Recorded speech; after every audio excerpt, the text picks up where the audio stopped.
नमस्कार, मैं हूं संजय भाटिया और आप देख रहे हैं लोकमत हरियाणा न्यूज। झज्जर में आज हरियाणा जन सेवक पार्टी के संस्थापक और महम से विधायक बलराज कुंडू पहुंचे। सबसे पहले उन्होंने सर छोटूराम धर्मशाला झज्जर में कार्यकर्ता सम्मेलन को संबोधित किया। इस मौके पर नए कार्यकर्ताओं को भी पार्टी में शामिल किया गया। इसके बाद पीडब्ल्यूडी रेस्ट हाउस झज्जर में पत्रकारों को संबोधित करते हुए बलराज कुंडू ने कहा कि उनका मकसद व्यवस्था परिवर्तन करने का है। बलराज कुंडू, जो कि विधायक हैं महम से, उन्होंने कहा कि आज प्रदेश में बेरोजगारी चरम पर है, महिलाओं पर अपराध बढ़ रहे हैं, किसान परेशान हैं, कर्मचारी वर्ग परेशान है, प्रदेश का हर वर्ग त्राही त्राही कर रहा है, लेकिन सरकार जो है गूंगी बहरी बनी है। उन्होंने कहा कि उनकी पार्टी अच्छे लोगों को राजनीति में लाएगी, उनको चुनाव लड़वाएगी। उन्होंने कहा कि विधानसभा चुनाव से पहले आने वाले लोकसभा चुनाव की भी वह तैयारी कर रहे हैं। अच्छे योग्य व्यक्तियों को चयन करके उन्हें लोकसभा चुनाव भी लड़वाया जाएगा। इसके अलावा बलराज कुंडू, जो महम के विधायक हैं, उन्होंने और क्या कहा, आइए सुनते हैं। विधानसभा में भेजने के इस लेकर मैं इस मुहिम पर निकला और उसके लिए आपका साथ मांगने आया हूं। मुझे कुछ नहीं चाहिए, मुझे चाहिए कि आपके बच्चों को रोजगार मिले, मुझे चाहिए कि आपके बच्चों को अच्छा स्कूल मिले, उसमें अच्छे मास्टर हो, टीचर हो, मुझे चाहिए अच्छे अस्पताल हो और उसमें डॉक्टर हो। आज अस्पताल में डॉक्टर नहीं है, स्कूलों में मास्टर नहीं है, गरीब के बच्चे सरकारी स्कूल बंद करते जा रहे हैं, गरीब के बच्चे सरकारी स्कूल में पढ़ते हैं, उसको बंद करने की प्लानिंग कर रही है सरकार। ये चाहते हैं गरीब का बच्चा पढ़े नहीं, वो जागरूक ना हो, वो मजदूरी करे और हमारा वोटर बनकर हम उसको 5 किलो अनाज देते रहे जो फ्री का, और वो जिंदा रहे और हमारी वोट डालता रहे, बस इतना काम करे। वो आपके बच्चों का विकास नहीं चाहते कि आपके बच्चे अच्छे पढ़ाई करके अच्छे विद्वान बने, अच्छे इंजीनियर बने, डॉक्टर बने, बड़े बड़े अधिकारी बने। नमस्कार सभी पत्रकार छायाकार साथियों को बलराज कुंडू की राम राम, और आप सबका बहुत बहुत धन्यवाद, आभार व्यक्त करता हूं कि आप सब छोटे से मैसेज के प्रेस के निमंत्रण पर आप सभी साथी यहाँ पहुँचे। आज झज्जर इस दौरे के दौरान प्रेस कॉन्फ्रेंस का प्रोग्राम इसलिए बनाया था कि आप सबके संज्ञान में लाते हुए और आपके माध्यम से इस प्रदेश को आज जिस प्रकार के दौर से गुजर रहा है उसकी चिंता करते हुए हमने पूरे देखा, पिछले जनवरी से मैं इस मुहिम पर निकला हूँ। पहले यात्रा निकाली थी, उसके बाद लोगों में अलग अलग क्षेत्र में जाकर लोगों के बीच में जाकर लोगों की राय और सरकार की कार्यशैली के ऊपर एक पूरा निष्कर्ष निकालने के बाद मैंने हरियाणा प्रदेश के जन सेवा की सोच के रखने वाले लोगों को पहले जन सेवक मंच के माध्यम से उनको इकट्ठा किया और फिर उन लोगों को प्रेरित करके उन लोगों को सारी प्रदेश की आज के हालातों पर चर्चा करते हुए उनको इस निष्कर्ष पर निकाला कि ऐसे दल की आज ज़रूरत है जो किसान, मजदूर, गरीब के उन दर्द को जानने वाला और उसके बीच का उसका बेटा बेटी जो पढ़ा लिखा हो और नई सोच का हो और जो राजनीति में जन सेवा की सोच लेकर आना चाहता हो। ऐसे युवाओं की भागीदारी राजनीति में बढ़ाकर इस प्रदेश की आज की लूट और झूठ की राजनीति को खत्म करने की मुहिम के तहत हमने हरियाणा जन सेवक पार्टी का गठन किया। पिछले दिनों चंडीगढ़ में उसकी विधिवत रूप से उसके नाम रजिस्ट्रेशन होने के बाद घोषणा की थी और अब आने वाले 1 नवंबर को जींद में एक बड़ी रैली करके इस पार्टी का मैनिफेस्टो क्या होगा, ये पार्टी क्यों बनाई गई, इस पार्टी का रोड मैप क्या होगा और किस उद्देश्य को लेकर बनाई, वो सारी चीज़ें जनता के बीच में 1 नवंबर को जींद से आगाज करेंगे। और प्रदेश के युवा पढ़े लिखे जो ऊर्जावान किसान मजदूर गरीब के उन बेटा बेटी जो इस बात से वंचित रह जाते हैं, उनको कभी राजनीति में आगे बढ़ने का मौका नहीं मिलता, क्योंकि जितनी ये पार्टी और दल के नेता हैं वो अपने गुलाम और चाटुकारों को टिकट देकर विधानसभा और लोकसभा में लेके जाते हैं। और जिसकी वजह से आज हालात ये बन गए हैं कि वो अपने प्रदेश के और अपने उन लोगों की जो वोट देकर उनको चुनते हैं भेजते हैं, वो उनकी चिंता नहीं करते वहाँ जाकर, वो सिर्फ अपने नेताओं को और पार्टी को खुश करने की बातें वहाँ महज करते हैं। और उसी का परिणाम है कि आज प्रदेश इस हालात में पहुँच गया है। मेरे पास अभी फ़ोन आ रहे हैं, बड़ी बड़ी खरीद की बात कर रहे हैं प्रदेश के कृषि मंत्री, उप मुख्यमंत्री, मंडियों के अंदर लोग लाइन लगा के बैठे हैं। बाजरे को जो है ना उसकी भी खराब नस्ल है, इसमें ये कमी है, उसको करके वो मजबूर होकर 700, 800 रुपये में कम में MSP से बेचने को मजबूर है।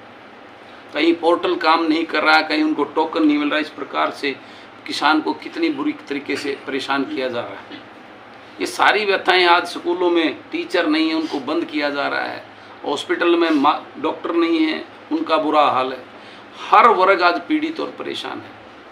सरकार के अंदर आज हर कर्मचारी, चाहे वो कलरक हैं या और किसी विभाग के हैं, OPS को लेके सड़कों में बैठे हैं, अपनी पे के स्केल को लेके सड़कों में बैठे हैं, आशा वर्कर हैं, सभी PTI हैं, टीचर हैं, लेक्चरर हैं।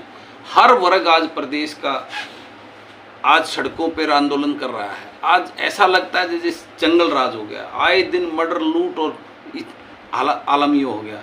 नशे में चरम सीमा पे पहुंच गया है प्रदेश। युवा बेरोजगारी में नंबर 1 हो गया, भ्रष्टाचार में नंबर हो गया है, महंगाई में नंबर 1 हो गया। आज प्रदेश में हाहाकार मचा हुआ है। कहीं से कोई न्याय की कोई उम्मीद जो है ना, एक गरीब आदमी तो बिल्कुल छोड़ चुका है कि उसको कहीं से कोई भी न्याय मिल सकता है। आज प्रदेश का हर वर्ग का इंसान इस प्रदेश को जो है ना सत्ता से बेदखल करने की एक मन के अंदर दृढ़ संकल्प ले चुका है। और उस संकल्प में आज वो एक विडंबना में भी है कि वो इसको बजाकर लाए किसको। ये भी एक बहुत बड़ी पीड़ा है। आज उनके सामने सिर्फ एक ही दल नज़र आता है जिसलिए कांग्रेस की बात करते हैं। लेकिन लोगों को पता है, जब मैंने उनसे बात करी, जो उनके बीच में गया, भाई ऐसा क्यों, तो कहते हैं और कोई दल नज़र नहीं आता।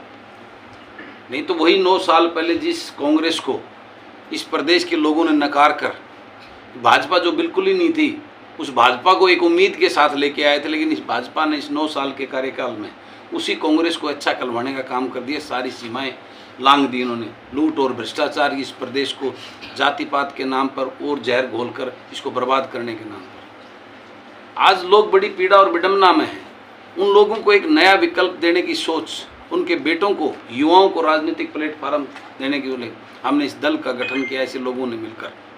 और इस हरियाणा जन सेवक पार्टी के माध्यम से 1 नवंबर को इस हरियाणा प्रदेश के लोगों को एक नया विकल्प देने का काम करेंगे। और उसी के क्रम में आज झज्जर के अंदर ये लोग मेरे पास, भाई राजेश्वर, ये बेटी बचाओ एक बहुत अच्छी समिति काम कर रही है जो गरीब लोगों के बीच में जाकर उनको जागरूक करती है। ये भाई मेरी इस पार्टी से प्रेरित होकर ये खुद मेरे पास जो है ना वहाँ गए, मेरे ऑफिस में मुझसे मिले, ये कार्यक्रम आज मांगा। और आज आपने देखा वो मीडिया के साथी वहाँ भी गए हुए थे। करीबन 200-250 महिलाओं ने और इन सभी पूरी टीम ने आज हरियाणा जन सेवक पार्टी को ज्वाइन करने का काम किया है। ये पूरी लिस्ट मैं आप सभी को शेयर करूँगा जो वहाँ हमने बनाई है उसकी। तो ये आज एक इस प्रकार से डे बाई डे चलन, जो लोग पीड़ित और परेशान हैं, इन दलों से के ठगे हुए लोग, वो आज हमारी पार्टी के अंदर जुड़ रहे हैं। और 1 नवंबर को बहुत भव्य रैली करके इस प्रदेश को एक नया विकल्प देंगे। और आप सब मीडिया के साथियों से भी सहयोग की मैं कामना करता हूं कि इस मेरी मुहिम में इस प्रदेश को बचाने की मुहिम है और राजनीतिक दलों की लूट और झूठ की इस राजनीति को ख़त्म करने में आप सभी का मैं सहयोग अपेक्षित करता हूं। आप इसमें मेरा सहयोग करेंगे, मेरी इन बातों को लोगों तक, जनता तक पहुँचाने में मेरी मदद करेंगे। कुंडू साहब, आपको बहुत बहुत बधाइयाँ एक नई शुरुआत के लिए। और मैं पूछना चाहूँगा कि आपकी पार्टी का जो निशान है वो क्या होगा? पार्टी का निशान ब्रदर इसमें प्रोसेस होता है, पार्टी रजिस्टर्ड हुई है, अभी ऑनलाइन प्रोसेस किया है, वो आने वाले 2-1 महीने तक निशान मिल जाएगा। कितनी सीटों पर चुनाव लड़ेंगे? विधायक जी, कितनी सीटों विधायक जी चुनाव नजदीक है, किसी पार्टी से गठबंधन एक सवाल, कितनी सीटों पर चुनाव लड़ने के लिए सक्षम है पार्टी? देखिए, पार्टी सक्षम होती है लोगों से, पार्टी की टीम के साथ में। हम अपनी टीम बना रहे हैं और चुनाव लड़ने की जहाँ तक बात है, मैं चुनाव ऐसे नहीं किसी को टिकट बांट के चुनाव लड़ना नहीं, चुनाव में जीतने के उद्देश्य से ऐसे अच्छे लोगों को टिकट देंगे जो मेरी सोच के साथ, जिनका मैच करती हो, जिनकी समाज में उसकी एक पहचान हो, उसका एक अपना वजूद हो, लोग उसको चाहते हों, ऐसे लोगों को हम उतारेंगे। ऐसे नहीं टिकट बांट नंबर्स के हिसाब से। मुझे अगर 10 लोग अच्छे मिलेंगे, ईमानदार सभी के और जन सेवा की सोच वाले, तो 10 को लड़ाऊंगा। 20 मिलेंगे तो 20 को लड़ाऊंगा, 50 मिले तो 50 को लड़ाऊंगा और 90 मिले तो 90 को लड़ाऊंगा। चुनाव नजदीक है जी, किसी से गठबंधन होने की उम्मीद है कोई? देखिए, अगर मैं कांग्रेस से कोई गठबंधन नहीं करूंगा, मैं बीजेपी से कोई गठबंधन नहीं करूंगा, जेजेपी से कोई गठबंधन नहीं करूंगा, उसके अलावा हमारे मैनिफेस्टो के साथ मिलकर कोई पार्टी हमारे साथ कोई इस प्रकार का ऑफर आता है तो उस पर विचार करेंगे। जब कोई नई पार्टी बनती है, जाएगा क्या गठबंधन? जैसे जजपा ने भी कहा था कि भाजपा के खिलाफ वो लड़े थे, उसके बाद जैसे ही 10 सीटें आई तो वो कहीं ना कहीं भाजपा को सपोर्ट कर। देखिए, तो बलराज कुंडू ये आश्वस्त करेंगे कि 5 या 6 सीट अगर उनकी आती है तो खरीद फरोख्त नहीं होगी, कि उस तरह से जैसे जजपा आज सत्ता में है, तो बलराज कुंडू आश्वस्त करेंगे इस चीज को? बिल्कुल 100% आश्वस्त करेंगे। मैं तो आपको एक बात कहता हूँ कि आप ये कैसे बोल रहे हैं कि मेरी 5-7 सीटें आएंगी? आप कह रहे हैं 10 लोग मिले अच्छे, मेरे को 90 लोग भी अच्छे लोगों की कमी नहीं है। मैंने आपको एग्जाम्पल दिया है कि भाई पूरे 90 के 90 हल्कों में अच्छे लोगों की कमी नहीं है और निश्चित रूप से वो आएंगे। और 2024 के अंदर हरियाणा जन सेवक पार्टी की सरकार बनेगी। हमें किसी लूट और झूठ के सहयोगी की जरूरत नहीं है। हम जो है ना एक सोच लेकर वो चले हैं, हम खरीद पर। मैं आपको, आप सब जानते हैं, मीडिया के साथी हो, आप सब जानते हैं मुझे मंत्री 3 साल से लोग यहाँ इसमें राजनीति में आते हैं मंत्री बनने के लिए। वो मंत्री पद की ख्वाहिश तो मेरी 3 साल पहले पूरी हो रही थी। मैं जन सेवा की सोच लेकर इस राजनीति के अंदर आया हूँ और लोगों को बचाने के लिए, इस प्रदेश को बचाने की सोच लेकर आया हूँ। भगवान ने मुझे बहुत दिया, मैं बहुत डाउन टू अर्थ सिस्टम से उठ के आया हूँ। कभी सपने में भी नहीं सोचा था परमात्मा इस प्रकार से दोनों हाथों से मुझे इतना बड़ा आशीर्वाद मिलेगा। आज मैं पैसे के लिए नहीं, बस सेवा के लिए राजनीति कर रहा हूँ। और ये निश्चित रूप से एक नया, ये आपका सवाल बिल्कुल एकदम स्टिक बैठता है, क्योंकि जिस प्रकार से राजनीति, इनका तो पुराना इतिहास था, लोगों की समझ में नहीं आया। ये जो छोटे देवीलाल, जो राजकुमार जो बन के आए थे भाजपा को भगाने के नाम पर, जिन्होंने वोट लूटी थी, इनका तो पुराना इतिहास है। ये तो लोगों को बहका कर, गरीबों को, बुजुर्गों को पेंशन के नाम पर, युवाओं को रोजगार देने के नाम पर, किसान को बड़े बड़े सपने दिखाने के नाम पर, भाजपा को जमुना पार भेजने के नाम पर अनेकों ऐसे जुमले देख कर ये आए। इनका तो पता नहीं, तो पुराने सहयोगी हैं भाजपा के, आज को नया थोड़ा ना। तो इनका तो पुराना इतिहास है, लेकिन लोगों को समझने में होगी, वो उन्होंने असली अगले दिन ही दिखा दी, वो 12 घंटे 24 घंटे में। नई पार्टी इस प्रकार की सोच होना, आपका सवाल वो बनता है। लेकिन मैं आपसे वादा करता हूँ कि बलराज कुंडू, पहली तो मेरी उम्मीद ये है कि 100% हमारी सरकार बनेगी। नहीं बनी तो ऐसे किसी दल के साथ हम बिल्कुल नहीं जाएंगे जिसने प्रदेश का ये हाल कर दिया। बलराज कुंडू कहाँ से चुनाव लड़ेंगे? महम की सीट से ही चुनाव लड़ेंगे या फिर कहीं और से तैयारियां कर रहे हैं? बलराज कुंडू महम से लड़ेगा। मेरी कर्म स्थली, मेरी राजनीतिक जो जड़ है वो महम से है, और महम के उन बहादुर लोगों ने आशीर्वाद देकर मुझे इस राजनीति में लाने का काम किया है। तो मेरी कर्म स्थली वो महम ही है, और महम से ही मैं चुनाव लड़ूंगा। और महम में ही मैं ये कैसे सवाल आ गया आपके मन में, मैं महम से चुनाव नहीं लड़ूंगा? ये सवाल किस बात पे आ गया? क्या कभी हुड्डा साहब ने पूछा वो कलोई से चुनाव नहीं लड़ेंगे? सर, हर कोई नेता किसान और मजदूर को लुभावने वाले सपने दिखाता है, लेकिन उनके बारे में कोई बात नहीं करता। देखिए, मैंने कोई सपना नहीं दिखाया। आप देखेंगे मैं एक भी सपना नहीं दिखाऊंगा। मैं उनको सच से, हकीकत से उनको हक दिलाऊंगा उनके। कोई सपना झूठा नहीं होगा। आपको 1 नवंबर को मेरा मैनिफेस्टो, मेरा रोड मैप आपके सामने रखूँगा और आप उसमें देखेंगे एक भी कोई झूठा सपना ऐसा नहीं होगा जिसको हम पूर्ण ना कर सकें। जब भी कोई नई पार्टी बनती है तो दूसरी पार्टी के जो नेता हैं जिनको टिकट नहीं मिलती वो दूसरे दलों में जाते हैं, क्या उन नेताओं की एंट्री होगी आपकी पार्टी में? मैं ऐसे किसी चले हुए कारतूस को कोई टिकट नहीं दूंगा जो घिसे पिटे सिर्फ राज करने के लिए, एमएलए बनने के लिए राजनीति करते हैं और दल बदलते घूमते हैं। मैं अच्छी सोच के युवाओं को, जो गरीब किसान मजदूर के बेटा बेटी हूँ, उनको एक प्लेटफार्म है। जिस तरह से पत्रकारों और नेताओं पर ईडी का शिकंजा बच जाते हैं, क्या 89 लोगों में कहीं ना कहीं सोच आपकी मिलती है क्या? बिल्कुल, हर गांव में, हर गली में ऐसे अच्छे लोगों की कमी नहीं है, बस उनको ढूंढना है, तलाशना है। विधायक है आपकी नज़र में ऐसा कि जो बलराज कुंडू की सोच से हो, क्योंकि 90 विधानसभा हैं, 90 विधायक हाल में है, तो क्या बलराज कुंडू की सोच से मिलता है कोई? बिल्कुल, आज भी विधानसभा के अंदर ऐसे साथी बैठे हैं, लेकिन वो मजबूर और पंगु हैं। वो चाहते हुए भी, उनकी आत्मा नहीं मानती, वो मानते हैं कि ये सब गलत हो रहा है, लेकिन इन आज की प्रथा राजनीतिक सिस्टम की वजह से, मैंने कहा ना, ये पार्टियां अपने गुलाम और चाटुकारों को, सिर्फ उन नेताओं को खुश करने की बात करती है। उनको किसी को अधिकार ही नहीं दिया कि वो खुद विधानसभा में खड़ा होकर उस अपने लोगों की या जनता की आवाज़ को उठा सके। यही तो विडम्बना है जी, जिसको दूर करना, जिसको बदलना है। विधानसभा से पहले लोकसभा का चुनाव होना है जी, तो उसके लिए क्या तैयारी है? देखिए, अभी मेरी लोकसभा की कोई तैयारी मेरी नहीं है, लेकिन हमारा संगठन अभी बना रहे हैं। हम अच्छे लोगों को ले, जल्दबाजी नहीं कर रहे हैं। संगठन बनाने को तो आज ही लिस्ट जारी कर सकते हैं, लेकिन अच्छे लोगों को, उस सोच के बुद्धिजीवी लोगों को हम अपने संगठन में ले रहे हैं। उसकी घोषणा 1 नवंबर को करेंगे हम, और उसके बाद अगर कोई किसी लोकसभा में ऐसा कोई अच्छा चेहरा हमें मिलता है तो उस पर भी हम विचार करेंगे। ये नहीं है कि लोकसभा की हम बिल्कुल ही तैयारी नहीं कर रहे हैं। हम तैयारी पूर्ण रूप से, विधानसभा की तैयारी वही लोकसभा की तैयारी, लोकसभा में अलग थोड़ा ना करना है। उसमें तो हमारे को 9 लोग मिलेंगे, वो 9 लोग मिलकर एक के लिए काम करेंगे, वो तो और भी आसान होता है। लेकिन फिलहाल हमारा जो है लोकसभा के लिए वो नहीं है, लेकिन कोई अच्छा साथी इस सोच और उसके साथ आता है कि मैं आके लड़ने को तैयार हूँ, तो निश्चित रूप से उसके ऊपर भी विचार करेंगे। जिस तरह पत्रकारों और विपक्ष के नेताओं पर ईडी की रेड होती है, क्या समझते हैं आप, किस तरह देखते हैं उसको?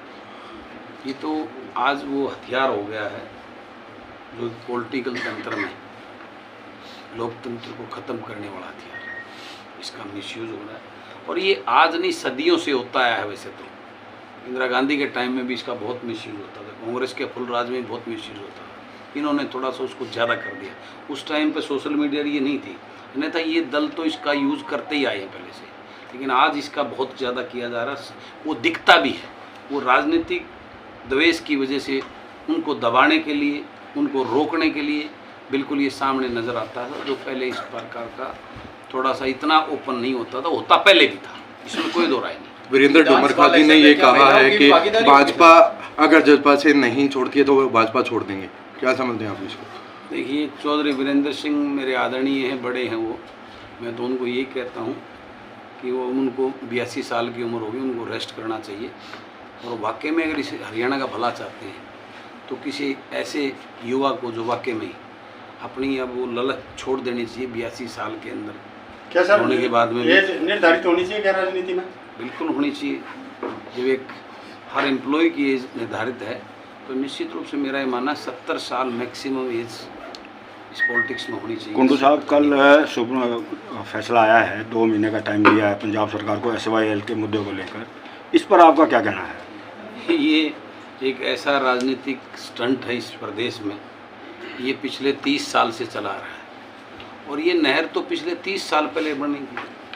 हमारे प्रदेश के उन नेताओं ने इसको सिर्फ एक मुद्दा मात्र रखने के लिए जिंदा रखा है। ये ना तो अगर नियत होती तो ये तो बहुत पहले नहर बन के चालू होती और प्रदेश के लोग उसका लाभ है। अभी भी ये मात्र एक चुनावी जुमला है। आज जो भाजपा इसकी बात कर रही है, थोड़े दिन पहले भाजपा की सहयोगी सरकार थी ना पंजाब में, क्यों नहीं करवाया? और आज जो सरकार बैठी है, उस सरकार के लोग हरियाणा में भी अपना प्रचार प्रसार कर रहे हैं। क्या वो एजेंडा लेके आए हैं कि हमारी हरियाणा में सरकार बनाओ, हम पंजाब से आपको पानी देंगे? ये समझने की, लोगों को बेवकूफ़ बनाने की बात है। अब लोग इस बहकाव में नहीं आएंगे। अब 2 दिन से आप देख रहे होंगे तो सारी पार्टियां, वो राजकुमार जो हैं, वो छोटे देवलाल भी तरह तरह की बातें कर रहे हैं। वो चाहते तो उनके बाप दादा इस नहर को बनवा देते, लेकिन उनकी इच्छा ही नहीं है। वो सिर्फ एक पॉलिटिकल स्टंट मात्र है, इससे ज़्यादा कुछ नहीं। ठीक है।